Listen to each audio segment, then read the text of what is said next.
Once upon a time, in a faraway kingdom, there lived a girl named Rapunzel who was taken from her parents and locked in a tall tower by a wicked witch.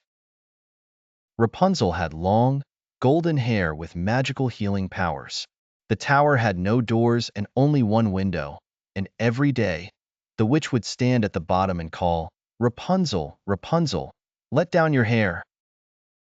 Rapunzel would then lower her long hair out the window, and the witch would climb up it. Years passed, and Rapunzel grew into a beautiful young woman, but she longed to be free of the tower. One day, a prince riding through the forest heard Rapunzel's beautiful singing voice. He followed the sound and discovered the tower. Curious, he hid and watched as the witch called for Rapunzel to let down her hair. After the witch left, the prince decided to try the same. He called, "Rapunzel, Rapunzel, let down your hair."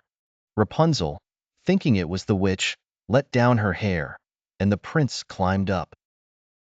Surprised but not afraid, Rapunzel welcomed the prince.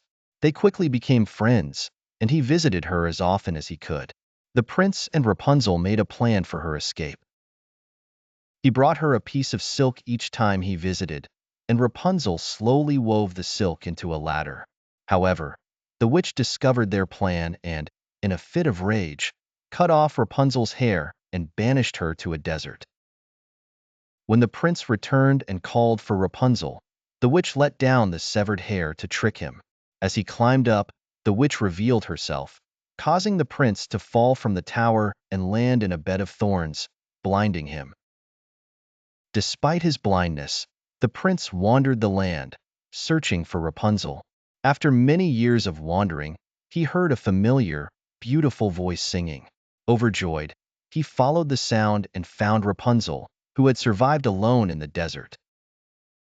She recognized him immediately and cried tears of joy.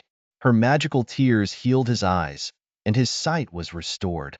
The prince took Rapunzel back to his kingdom, where they were married and lived happily ever after, free from the witch's cruelty.